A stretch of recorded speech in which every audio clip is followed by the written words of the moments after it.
Assalamualaikum warahmatullahi wabarakatuh. Perkenalkan, nama saya Inayatul Izzati Diana Yusuf, mahasiswa program Pasca Sarjana Teknik Informatika Universitas Raharja.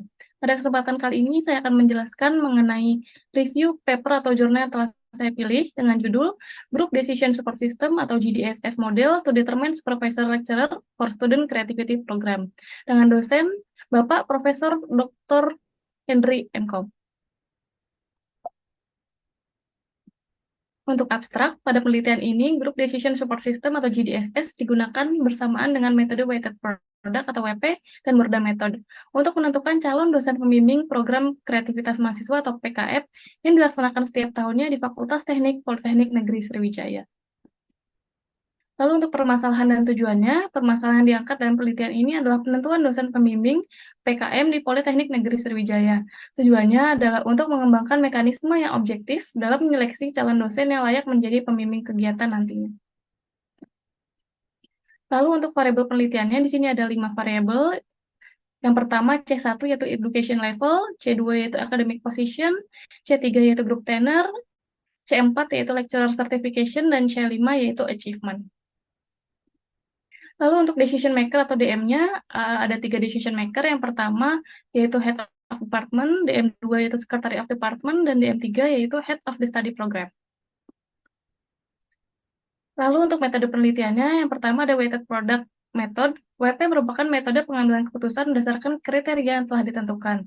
Biasanya digunakan untuk menyelesaikan kasus yang memiliki data dengan banyak variabel. Metode WP menggunakan perkalian untuk menghubungkan rating variabel, di mana nantinya rating setiap variabel harus dipangkatkan terlebih dahulu dengan bobot yang bersangkutan. Lalu metode yang kedua yaitu ada Borda Method. Prinsip dari Borda Method ini adalah untuk melakukan pemungutan suara alternatif dengan memberikan bobot nilai pada setiap peringkat alternatif. Metode Borda saat ini digunakan untuk mengagregasi para pengambil keputusan untuk memperoleh hasil akhir berupa pemeringkatan alternatif. Metode-metode tersebut digunakan secara kombinasi untuk meningkatkan kualitas proses pengambilan keputusan dan memberikan rekomendasi yang objektif dalam pemilihan dosen pembimbing PKM. Selanjutnya, tahap pemodelan ini dimulai dari preferensi individu oleh masing-masing pengambil keputusan, yaitu DM1, DM2, dan DM3, untuk menghasilkan perankingan alternatif.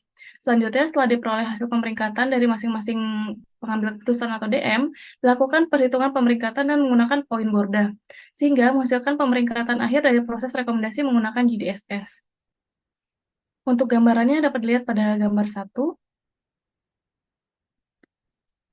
Lalu hasil penelitiannya, hasil akhir dari penelitian ini adalah pengembangan model Group Decision Support System atau GDSS dengan metode Weighted Product atau WP dan metode Point Borda untuk menentukan dosen pembimbing program kreativitas mahasiswa.